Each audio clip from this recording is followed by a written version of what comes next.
तर आता आपण दत्तपादुका बघूया।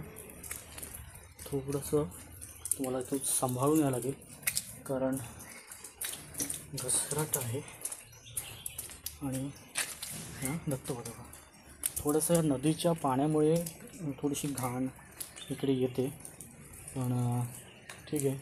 नमस्कार करूया आपण। पहिल्या व्हिडिओमध्ये तुम्हाला मी व्यवस्थित दाखवलं नव्हते, त्याच्यामुळे भरपूर जणांच्या कमेंट आल्या की काय गोष्टी राहिल्यात किंवा गरम पाण्याचं कुंड जे तुम्हाला बघायचं होतं ते तुम्हाला आता मी दाखवतो पुढे। मागच्या व्हिडिओमध्ये ह्या नदीचं पाण्याचं पात्र एकदम खाली होतं, आता तुम्ही पावसामुळे